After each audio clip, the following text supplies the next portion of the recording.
在无数的黑夜里，我用星星画出你，你的恩典如晨星，让我真实地见到你。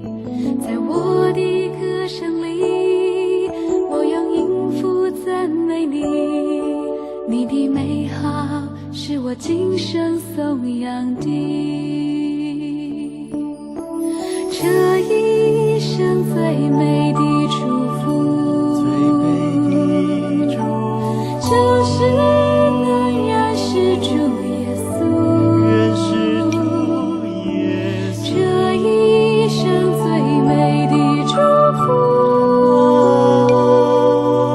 就是能信靠主耶稣。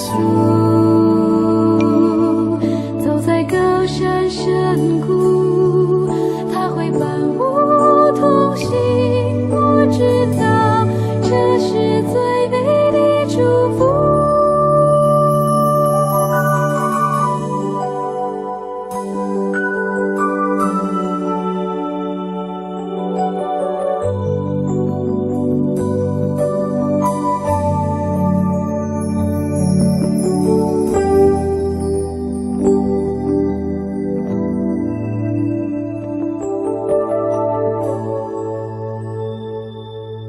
在无数的黑夜里，我用星星画出你，你的恩典如晨星，让我真实地见到你。在我的歌声里，我用音符赞美你，你的美好是我今生颂扬的。这一生最美的祝福，就是能认识主耶稣。这一生最美的祝福，就是能信靠主耶稣。走在高山深谷，他会伴我同行，我知道这是最美的祝福。这一生最美的祝福，就是能认识主耶稣。这一生最美的祝福，就是能信靠主耶稣。走在高山深谷，他会伴我同行，我知道这是最美的祝福。走在高山深谷，他会伴我同行，我知道这是最美的祝福。 Shalom, selamat sore ibu-ibu yang dikasihi Tuhan. 主所爱的姐妹们，午安。 Bagaimana kabarnya? 今天我们好吗？ Sungguh bersyukur atas penyertaan Tuhan, kita masih boleh kembali bersama-sama bersekutu secara online pada sore hari ini. 感谢神，今天我们还有一个健康还有生命气息来参加今天的姐妹会。 Kita akan mendengarkan firman Tuhan, tapi sebelum itu mari kita bersatu dalam doa. 我们这时候要听神的话语，然后先来做一个祷告。 Bapa, sungguh kami bersyukur atas kasih rahmat-Mu di dalam kehidupan kami. Saat ini kami, Ibu Komisi Wanita, mau kembali diteguhkan oleh kebenaran firman Tuhan. Engkau yang berbicara kepada kami, pakai kedua hamba-Mu yang sederhana ini untuk menyampaikan dan menerjemahkannya. Kiranya firman-Mu yang senantiasa terus-menerus menjadi pedoman di dalam kehidupan kami. Di dalam nama Tuhan Yesus kami menyambut firman-Mu. Amin. Amin. Ya, ibu-ibu yang dikasihi Tuhan, kalau kita bicara tentang uang, siapa sih yang nggak kepengen uang? 姐妹们，说到钱，有谁不爱钱的呢？ Kalau ditanya, apakah kamu cinta uang? 假如有人问你，你爱钱吗？ Apa jawab ibu-ibu? 那姐妹们，你的回答是什么？ Kalau misalnya jawabannya tidak, nah terus saya bertanya, ya udah kasih saja semua uangnya ke saya. Apakah bersedia? 假如你说我不爱钱，那我就告诉你说，那把你的钱给我吧，你愿意吗？ Tentu kita tidak bersedia, bukan? 当然，我们谁都不愿意把钱这样白白的给人。 Karena kenapa? Karena di dalam kehidupan ini, ya namanya selama masih hidup di dunia kita perlu uang. 因为当我们还在世界的时候，什么都要用钱，需要钱。 Ada orang yang bilang, oh uang bukan segalanya, nggak bisa berikan kebahagiaan. 有的人说，钱不是万能，不能够把幸福买回来。 Maka kalau ibu-ibu lihat ya di TikTok sekarang ini ada plesetan-plesetan untuk hal ini. 所以在 TikTok 里，我们可以看到很多这样的说法。 Ada orang berkata, uang tidak bisa memberi kebahagiaan. 有的人说，钱不能给你带来幸福的。 Lalu ada yang berkata lagi, kalau sedikit. 假如你的钱一点的话，那你的幸福可能一点吧。 Ya ada benarnya juga kan, kalau uangnya sedikit yang nggak bisa bahagia, tapi kalau coba uangnya banyak ya kan, mungkin tiap hari keliling dunia, keluar negeri dan lain sebagainya tentu bahagia kan? 但是我们反过来说，假如我很富有，我可以每天的享乐，环游世界，适用所有都是最好的，那当然是幸福啦。 Lalu ada yang bilang lagi, oh uang itu tidak dibawa mati. 有的人说，钱再多也带不进棺材。 Lalu ada orang berkata, ya memang untuk dipakai sekarang, bukan untuk dipakai nanti pas sudah mati. 也有人这样回应说，钱是现在用的，不是以后的世界用的。 Ya saya pikir yang TikTokan seperti ini ada benarnya juga ya.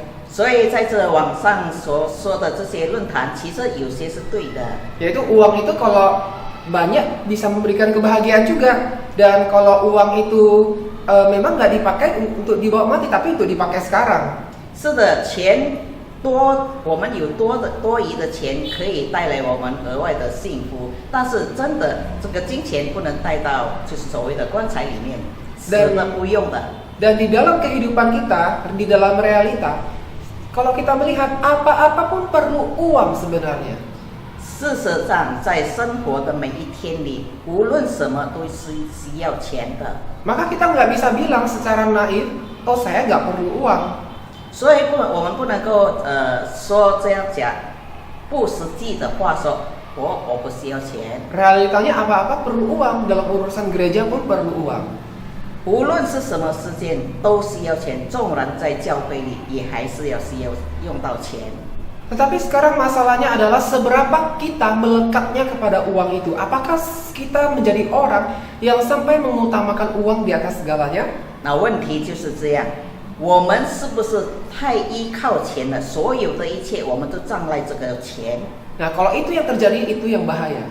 所以如果我们有这样的心态的话，是非常危险。 Oleh karena itu, mari kita sama-sama buka satu bagian firman Tuhan dari 1 Timotius pasal 6 ayat 6 sampai 10. 我们来打开一处的经节，提摩太前书第6章第6到第10节。 Nah, kita lihat dulu dari ayat yang ke-6 sampai 8. 我们注意第6节到第8节先。 Memang ibadah itu kalau disertai rasa cukup memberi keuntungan besar. Sebab kita tidak membawa sesuatu apapun ke dalam dunia dan kita pun tidak dapat membawa apa-apa keluar. Asal ada makanan dan pakaian cukuplah. 我们来看，然而金钱加上知足的心便是大利了，因为我们没有带什么到世界来，也不能带什么，只要有衣有食，就当知足。 Mari kita sama-sama perhatikan di situ nasihat Rasul Paulus kepada Timotius. Dikatakan memang ibadah itu kalau disertai rasa cukup, nah itu memberikan keuntungan besar. 所以这里保罗告诉提摩太，只要我们是用知足的心来敬拜的话，那已经是很大的利益了。 Nah, artinya di dalam kehidupan kita sebagai orang Kristen, tentu kita harus lebih mengutamakan ibadah kita, persekutuan kita dengan Tuhan, disertai dengan rasa syukur. 当然，成为基督徒，我们敬拜神的时候是要有感恩的心、知足的心来敬拜他，已经足够了。 Dibandingkan dengan harapan-harapan kita yang lainnya. 比起我们带着其他的盼望来到神面前敬拜他，其实知足的心就已经足够了。 Ada orang yang saya kenal sangat ambisius sekali di dalam kehidupannya. 我认识一个人，他在生活上非常有野心的， Dia pengen dapat 1 miliar pertama. 他想要得到第一统金就是一个 M 一个 milliard。 Ya, 1 miliar pertama udah dicapai, tapi nggak puas, pengen 10 miliar. 当他达到了这一个第一个 milliard 的时候，他想要10个了。 10 miliar udah tercapai, nggak cukup, pengen 100 miliar. 得到了10个 M 的时候还不够，还要100。 Demikian seterusnya, setiap kali udah dapat, tapi nggak pernah merasa cukup. 当他得到了他要达标的，他总是觉得不足够。 Sepertinya inilah natur kita sebagai manusia yang nggak pernah merasa cukup soal uang. 所以这就是我们自然人生来的，对钱财来说从来没有知足感的。 Maka ayat firman Tuhan yang kita baca hari ini membawa kita kepada sesuatu yang lebih dalam, yang melampaui harta kekayaan itu sendiri. 所以今天的经节带领我们能够进入到比金钱更重要的， Yaitu ibadah yang disertai dengan rasa cukup. 就是以知足的心来敬拜。 Pertanyaannya, kenapa kita harus menjalankan ibadah yang disertai dengan rasa cukup atau rasa bersyukur? 为什么我们要以知足的心来敬拜，以虔诚、以知足的心来敬拜呢？ Nah, ayat 7 itu kita bisa melihat jawabannya. Sebab kita datang ke dunia ini pas waktu kita lahir, kan kita nggak membawa apa-apa gitu loh. Dan kita pas nanti meninggal, kita pun nggak bawa harta apa-apa di dunia ini. 所以在第7节里已经给我们回答，因为我们没有带什么到世界来，也没有带什么可以弃。 Ini satu fakta yang sederhana, realita yang seringkali kita lupakan atau bagaimana lah, kita tidak mengingat hal ini. 这就是一个事实，我们常常忘了，或者是我们记不起来的，就把它随便忘，没有记得这句话。 Dan tiap kali kalau kita menghadiri kedukaan orang meninggal, kita sebenarnya juga diingatkan akan hal ini. Seberapa banyak pun harta yang sudah kita peroleh di dunia ini, pas waktu kita meninggalkan dunia ini, nggak akan pernah kita membawa harta itu ke kuburan kita. 我们在赏赐礼拜里也常常说到，一个人纵然他在这个世界上拥有多大的财富，但是当他去世的时候，他真的一点一滴都不能带去的。 Kita tidak bisa membawa apa-apa ke dalam dunia ini, dan juga kita nggak bisa membawa apa-apa keluar. 我们来到世界，什么东西都带不来，但是当我们离开世界，什么东西也带不走。 Maka sebaiknya apa yang kita lakukan? 那我们最好的能够做什么呢？ Nah, Rasul Paulus ini sederhana sekali nasihatnya. Di ayat 8 tadi bilang, asal ada makanan dan pakaian cukuplah. 保罗劝我们非常简单，就是只要有衣有食，就当知足了。 Artinya adalah asal kita bisa hidup sejahtera, kita tidak berkekurangan, ya itu sudah cukup. 就是我们的生活只要足够，不必一定要多余，这已经是叫做知足的心了。 Tapi di dunia ini namanya orang nggak pernah merasa cukup, seringkali mengejar sesuatu yang sementara ini begitu berlebihan. 但是还是世人在世界上活着的话，没有人说嫌我的钱够了，还是不断继续的要追求。 Saya pernah menonton satu buah film, itu cerita tentang film Alien. 我看过一部电影叫做《Aliens》。 Iya. Jadi di film itu dikatakan kalau tiap-tiap orang, ini ceritanya penduduk alien ya, tiap-tiap orang mereka mau makan apa, mereka mau pakai apa, mereka mau tinggal di mana, mereka semua nggak perlu bayar, ambil aja kayak gitu. 在这部电影里，这里描述了这一群的外空人，他们要吃什么、穿什么、要到哪里去，只要拿、只要穿、只要走，什么都不必付的。 Karena konsep mereka adalah pemerataan. 他们的概念就是平衡、平等。 Mereka penduduk alien bekerja bukan karena terpaksa supaya mendapatkan uang, tapi mereka bekerja sesuai dengan keinginan, hobi, dan kemampuan mereka. 他们这些外星人，他们工作只是按照他们的兴趣，不是因为我有所需要，然后我工作，按照我的兴趣，我喜好什么我就做什么。 Sehingga dikatakan di planet alien tersebut, wah semua rakyatnya sejahtera, teknologinya semua maju-maju. 所以在这部电影里描述了这些外星人生活在他们的这个星球里面，都是生活的平安、富裕，一切都是安好的。 Lalu suatu ketika ada satu alien dari tempat tersebut tersesat di bumi, maka dia melakukan hal yang sama. Dia pikir dia mau apa, dia nggak perlu bayar, dan akhirnya dia dituduh sebagai pencuri.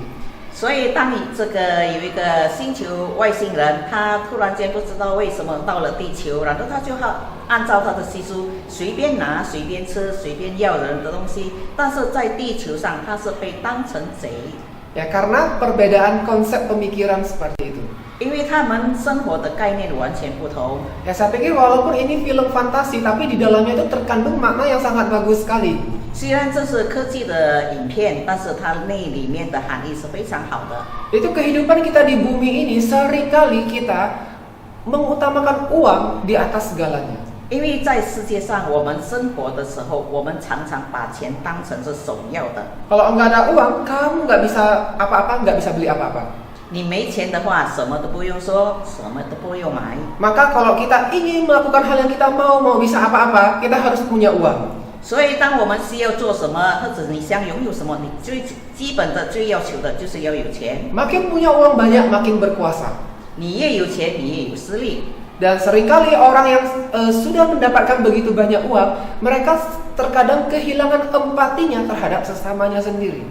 当一个人拥有了很多钱的时候，他对其他的人就没有这个同理心了。 Nah, inilah yang dinasihatkan oleh Rasul Paulus di dalam ayat 9 dan 10. 所以保罗在第9节跟第4节里这样教导我们。 Tetapi mereka yang ingin kaya terjatuh ke dalam pencobaan, ke dalam jerat dan ke dalam berbagai-bagai nafsu yang hampa dan mencelakakan, yang menenggelamkan manusia ke dalam keruntuhan dan kebinasaan. Karena akar segala kejahatan ialah cinta uang. Sebab oleh memburu uanglah beberapa orang telah menyimpang dari iman dan menyiksa dirinya dengan berbagai-bagai duka. 我们来注意第9节到第10节，但那些想要发财的人就陷在迷惑，落在网罗和许多无知有害的私意里，叫人沉在败坏和灭亡中。贪财是万恶之根，有人贪恋钱财，就被引诱离开了真道，用许多的愁苦把自己刺透了。 Surat 1 Timotius ini adalah surat Paulus kepada Timotius. 提摩太前书是保罗写给提摩太的一封书信。 Pertanyaannya, Timotius waktu itu sedang melayani di gereja mana? 那问题是，当时提摩太在哪里一间教会，哪里一个地区侍奉呢？ Kalau kita melihat-lihat, sebenarnya Timotius waktu itu sedang melayani atau dipercayakan melayani di gereja Efesus. 假如我们注意仔细研究的话，我们晓得提摩太当时是在以弗所的教会地区那里做侍奉工作。 Maka ayat 9 dan 10 yaitu sikap hati yang cinta uang ini sebenarnya menggambarkan kondisi dari jemaat di Efesus yang sedang dilayani oleh Timotius itu. 所以从这些经文里2章经节里，我们可以看到保罗提醒提摩太，要他在以弗所那里教会侍奉的时候，那里教会的状况就是在贪爱钱财的以及私意的生活当中。 Dan kalau kita lihat latar belakang jemaat Efesus, memang Efesus ini adalah jemaat yang luar biasa, pelayanannya juga luar biasa. 假如我们看这个以弗所的会众的背景的话，我们可以看到他们其实是一个非常殷勤、非常有魄力来传福音的一般人。 Tapi satu masalah besar yang dialami oleh sebagian orang di jemaat sana adalah sikap hati yang cinta uang. 但是他们还留着自己的老我的根，就是爱钱财。 Dan di ayat 10 Rasul Paulus menegaskan akar dari segala kejahatan ialah cinta uang. 因为保罗也强调说，贪爱钱财是万物之根，万恶之根。 Cinta uang itu berarti ya uang itu kita jadikan berhala di dalam kehidupan kita, kita yang memuja dan melayani uang. 贪爱钱财意思说，我们把这个钱当成首位的，是我们的偶像，我们不断的膜拜它、敬拜它。 Yang seharusnya kan adalah uang itu yang melayani kita, ya kan? Kita yang tuan atas uang. 应该来说，钱属于我们的，我们是它的主人，所以我们来支配它，我们来使用它。 Tetapi ketika sikap cinta uang yang dimaksudkan ini adalah ketika uang itu sudah menjadi tuan atas kita dan kita menghalalkan segala cara untuk mendapatkan uang sebanyak-banyaknya. 但是这里告诉我们的就是，当我们拥有钱财的时候，我们把它当成我们的心里的偶像，我们所做的一切只是为了要囤积更多财的话，这就是万恶之根了。 Dari situlah akar segala kejahatan muncul. 所以从这里所有的 恶行就从因为贪爱钱财而产生的。 Jadi cinta uang itu bukan hanya berlaku, oh kamu kaya ya, kamu cinta uang, enggak juga. 我们不能说因为这个人富有，我们就跟他说哦，你是富人，你是一个贪爱钱财的人，不能这么说。Ada orang yang begitu kekurangan sampai dia akhirnya nekat gelap mata, ya terlalu miskin atau bagaimana sehingga dia menghalalkan segala cara untuk mendapatkan uang seperti cara membegal merampok orang lain. 有的人贫穷到，因为他连身上一分钱都没有，他有所需要，甚至他能够为了钱财去做杀害人、抢劫的这些犯规的事。Ya itu kan cinta uang juga ya. 其实这也是成为贪爱钱财之一的行为。Sekali dua kali mungkin dia berhasil merampok. 可能一次两次，他很容易的就抢了别人的钱财。 Tapi mungkin lagi apes ada kejadian seperti yang berita waktu lalu ya, bagaimana si yang dirampok mengejar perampoknya dan kemudian akhirnya yang merampok itu pas waktu kabur dia lari kecelakaan akhirnya meninggal.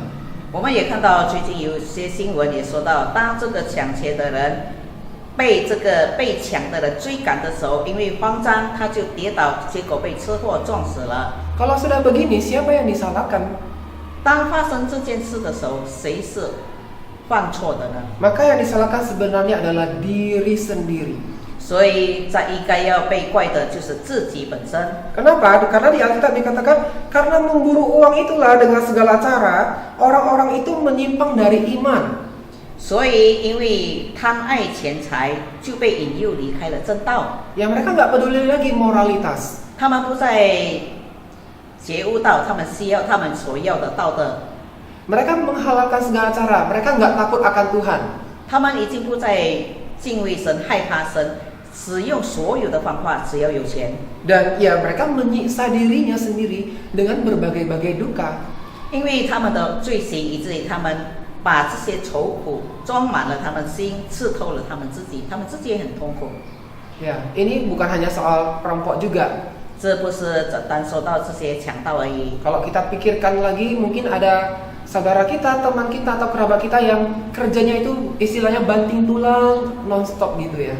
我们可以把它，也可以想到我们的同工，或者是我们所认识的人，他们花尽所有的精力、时间，只是为了追求这些金钱的时候，也是这个状况。 Misalnya ketika seseorang bekerja dengan penghasilan utamanya, seharusnya itu udah cukup untuk menghidupi dirinya dan keluarganya.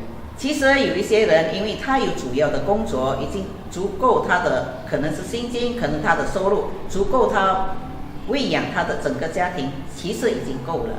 Tapi karena dia merasa nggak puas, ingin lebih lagi, maka dia akhirnya mencari pekerjaan sampingan begitu banyak sampai waktunya untuk keluarga berkurang, bahkan waktu tidurnya pun berkurang. 但是因为他要投机更多的钱财，以至于他再把他的时间用在找金钱上面这件事，以至于没有好好的休息，没有好好的照顾家庭，也没有好好的照顾自己。 Hal ini dilakukan terus-menerus gitu ya. Dan akhirnya sampai suatu ketika orang tersebut mengidap penyakit dan akhirnya meninggal muda. 直到有一天，因为太过了疲劳过度了，以至于他自己生病了，结果把命都丢了。 Apa artinya Bapak Ibu yang dikasihi Tuhan? Kalau kita mendapatkan segala harta yang begitu banyak, tapi kita meninggal muda. 所以姐妹们，假如我们花尽心思一切的精力来追求财富，但是结果我们早年可以说英年弃世，有什么益处呢？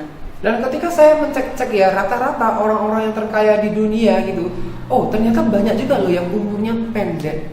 当我看看这些富有人的平生的时候，其实很多在年轻就已经去世了。 Artinya 50-an atau bahkan ada yang di bawah 50 udah meninggal. 有的大概50多岁以下的也很多去世了。 Setelah dicek-cek ternyata oh ini dia masalahnya kurang tidur. 原来是他们因为太过集中精神在找钱，以至于没有好好的休息睡觉，这是非常好的这个习惯，一定要保持的。 Ya natur kita sebagai manusia kan kita harus cukup tidur ya supaya pas waktu kita tidur itu racun-racunnya itu mendetoks secara alami tubuh kita. 成为人，我们最需要的就是好好的休息，因为在休息当中，我们体内的这些毒素可以被排掉。 Tapi ketika kurang tidur maka racun itu menumpuk dan lama-lama jadi penyakit. 因为失眠或者是没有好好的休息的话，那这些毒素就会囤积下来，然后造成其他的疾病。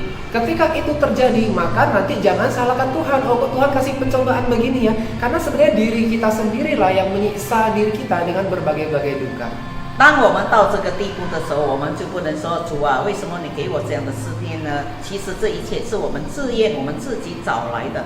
Maka ayat ini menjadi hal yang perlu menjadi peringatan bagi kita. Boleh kita istilahnya mengharapkan uang, tapi jangan sampai uang itu menjadi berhala di dalam kehidupan kita. 所以这几处的经文告诉我们，我们可以找钱，但是不要把这个钱当成是我们的这个偶像来敬拜它，不断的追求它，不要这样。 Ibu-ibu yang dikasih Tuhan, saya ingin menutup pada sore hari ini dengan satu cerita. 姐妹们，今天的讲题到这里，然后但是我要给你讲一个故事。 Ya, satu ketika itu saya beli roti yang beli satu gratis satu. 当时我去买一个面包，它那里有一个广告，就是你买一送一。 Kemudian saya merasa senang, akhirnya saya belilah itu, terus bawa pulang dan mau makan. 所以我就把这个买一送一的面包买回家了。 Terus saya merasa, ini kok ada yang aneh gitu ya. 所以我就看看这个面包有一些的怪怪的。 Ya kita tahu lah kalau misalnya roti sate ayam pada waktu zaman dulu itu kan kayak kenyal, enak, ceresnya kelihatan, ada margarinnya juga. 我们晓得有一种面包这样包起来，然后有一只干在那边的，我们叫把它一样的那个，以前应该是很好吃，有一个它的碎碎的巧克力在上面的。 Tapi ini kok saya rasa, ini kok kaku sekali ya. Ini kayak bukan ceres tapi kayak dibalutin semen gitu ya, entah coklat apa gitu. 但是当时我买的这个它的巧克力为什么不是脆脆的，好像比较硬，好像是不知道用什么来把它面包包起来这样。 Terus saya makan sedikit, wah ini kok manis sekali gitu ya. 我就尝了一口，它的甜实在是超过了平常的甜度。 Dan kemudian dalamnya itu kosong dalamnya. 但是里面的是空的，不是塞着面包的，是空的。 Dan akhirnya saya singkat, udahlah, kayaknya saya nggak boleh makan ini. Daripada nanti saya sayang uangnya, udahlah saya buang aja. 所以我就想，这个面包不对呀，我不敢把它吃进肚子里，所以我就把它丢了。 Karena saya merasa, ini manisnya kelewatan, bukan seperti manis ceres atau manisan pada umumnya. 因为我尝过之后，我觉得这个巧克力的味道有一些不对，不是平常我吃的巧克力的味道，所以我就很犹豫。 Maka akhirnya coklat-coklat tersebut saya taruh ke samping gitu ya, besoknya baru saya mau buang gitu. 所以当我把这些我不爱吃的这个不敢吃的巧克力，我就放在一边。明天我想要把它丢掉。 Nah pas besoknya itu pagi saya bangun, saya lihat semut pun satu pun nggak ada yang mau makan coklat itu. 明天早上起来，我看这个垃圾堆的话，连一只蚂蚁都不敢把这个面包我丢掉的面包的巧克力吃掉。 Memang harganya murah, satu gratis satu, tapi ya seperti itulah. 是的，它的价钱非常便宜，买一送一吗？ Dari situ saya akhirnya tiba-tiba berpikir gitu ya, kalau seperti ini terus kondisinya, nanti di masa depan kira-kira ada berapa banyak anak muda yang umur 20-30-an mungkin udah kena diabetes. 我就回想，假如这样的状况的话，不按常规，不按真的来做的话，以后的青少年小朋友们长大。 不到2、3、4岁，他们的身体状况怎么样呢？要多糟糕呢？ Ya dalam hati saya berpikir sih, kok ada ya orang penjual yang tega seperti itu ya? 我就心里想，为什么有人这样的没有良心的把这些卖出来？ Beli satu gratis satu pasti banyak yang beli itu. 买一送一，当然很多人围绕说也想要买回家。 Dan enggak semua orang bisa menganalisa seperti saya mungkin ya, ini gula apa ini segala macam itu. 当然不多人，好像我会仔细的看看这一些到底是对的，是可以吃还是不可以吃，味道怪不怪的，没有多少人可以这样的尝试过。 Saya hanya bisa menggeleng-gelengkan kepala gitu ya. Kok bisa lah mungkin demi omset kah, demi dapat banyak uang kah, sampai membuat produk yang seperti itu yang akhirnya nanti bikin banyak orang diabetes. 所以我就想，也有人这么忍心的，没有良心的，只要为了赚一些钱，把这些不该用的东西用在这些饰品日用的饰品上。Dan memang pas waktu belakangan saya ke Optik Melawai ya yang di Jalan Sutomo itu, kan itu sekarang udah airdrop gitu ya, yang ada cek ke 8 cek risiko 8 penyakit kronis itu hanya dengan kayak scan retina mata gitu. 我那天到这个 Optik Mata， 它那里有一些仪器，只要你把眼睛放在里面，它就能够测度你身体上的8种疾病。 Ya, dan akhirnya pas saya scan gitu ya, nah itu muncul lah gitu, semuanya rendah gitu, hanya 2 yang sedang. 所以当我在思念再来思念我的身体状况的时候，差不多6种是像它的分数是低的，只有2种偏高。 Yaitu yang pertama itu adalah gula atau glukosa, dan yang kedua hipertensi. 这个偏高的就是糖分比较高，还有就是血压比较高。 Ya maksudnya ini bukan langsung begitu ya, tapi alat itu mendeteksi ke depannya kalau kita nggak jaga pola makan atau gimana, nah mungkin risikonya ke situ. 这不是说当时我就得了这个疾病，只是以后你可能大多数的数量你会得到可能是血压高，还有就是糖尿病。 Ya saya pun terheran-heran ya, karena selama ini gula saya rendah, saya pun darah rendah sebenarnya. 所以我就非常奇怪，这么久来我的血里的糖分是比较低的，而且我是属于血压低的人。 Kok bisa tiba-tiba seperti ini? 那为什么突然间我会偏向这2项会偏高呢？它的数字。 Lalu saya tanya kepada petugas tersebut lah, apakah alat itu mendiagnosa sesuai kondisi tubuh kita saat ini ya gitu ya? 我就问那个思念师的人，跟我测量的人说，这个仪器就是测验我现在这个状况吗？ Oh, dan jawabannya ternyata iya, memang sesuai kondisi keadaan kita saat ini. 他说是的，就是你现在的状况而已。 Dan pantas saja karena kemarin sebelum diperiksa, ya saya makan roti yang sangat manis itu. 我就理解了，因为今天糖分这么高，因为昨天我吃了比较甜的面包。 Ya dari sini ya, ibu-ibu sekalian, mungkin kita harus di dalam dunia yang semakin hari mungkin orang semakin mementingkan keuntungan diri sendiri, kita harus bijaksana. 所以姐妹们，我奉劝大家，在这个这么先进的时代里，很多人只是为了要达到某些用不良的方式的话，我们要非常谨慎，无论吃，无论喝。 Dan mungkin kita bisa mulai dari diri kita sendiri yang lebih senior, bagaimana caranya kita mendidik generasi yang di bawah kita, supaya mereka nanti di dalam berusaha, berdagang, mereka nggak hanya mencari keuntungan duit buat diri mereka sendiri. 我们成为老一辈的人，我们要有时间的话，我们要常常劝勉下一代，可能是孩子、孙子们，让他们以后在经营事业方面一定要凭着良心，不要昧着良心做一些事，然后只是为了赚取更多的利益。 Tapi setiap kita ya mungkin orang-orang Kristen, para pengusaha dan lain sebagainya, kita juga selain memikirkan soal profit, keuntungan, kita juga memikirkanlah bagaimana kesejahteraan konsumen dan kesehatan konsumen kita. 我们成为商人的话，假如我们做一些生意的话，我们同样也要换位思考，我们的顾客假如用了我们的产品，他们会怎么样呢？ Maka dengan demikian kita menjadi orang Kristen yang tidak cinta uang, tapi sungguh-sungguh mendedikasikan hidup kita untuk beribadah kepada Tuhan.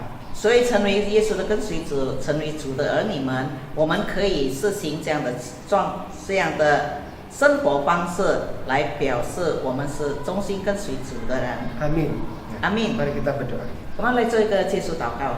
Bapa, sungguh kami bersyukur firman Tuhan pada sore hari ini. Kami boleh membaca sebagian dari firman Tuhan di Alkitab.